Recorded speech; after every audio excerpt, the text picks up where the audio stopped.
നമസ്കാരം. MC റോഡിലെ തിരുവല്ല തുകലശ്ശേരിയിൽ തമിഴ്നാട് സ്വദേശികളായ തീർത്ഥാടക സംഘം സഞ്ചരിച്ചിരുന്ന ടൂറിസ്റ്റ് ബസ് അപകടത്തിൽപ്പെട്ട് 7 പേർക്ക് പരിക്ക്. വെളുപ്പിന് ഒരു 5:15 ആയി വണ്ടി പറഞ്ഞത്. എനിക്കൊന്ന് ഉറങ്ങി വന്നാന്ന് തോന്നുന്നു. ഇറക്കത്തിൽ നിന്ന് വന്ന് പറഞ്ഞു പരിക്കുണ്ട് ആൾക്കാർക്കൊക്കെ. ആശുപത്രിയിലോട്ടൊക്കെ കൊണ്ട് ഗവൺമെൻറ് പുഷ്പയിലൊക്കെ കൊണ്ടുപോയേക്കുന്നത്.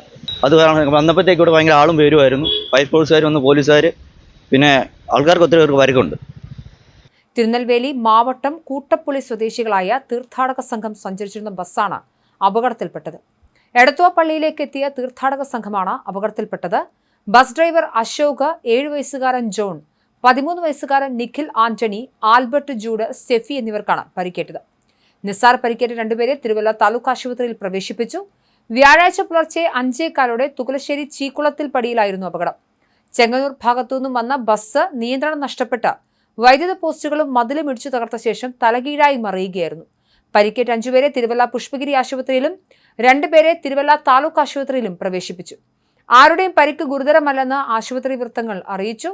ഡ്രൈവർ ഉറങ്ങിപ്പോയതാവാം അപകട കാരണമെന്നാണ് പോലീസിന്റെ പ്രാഥമിക നിഗമനം.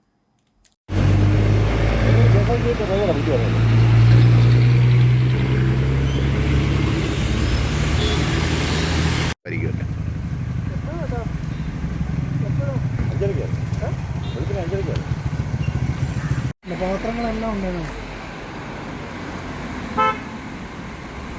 ഉറങ്ങിപ്പോയതായിരിക്കും.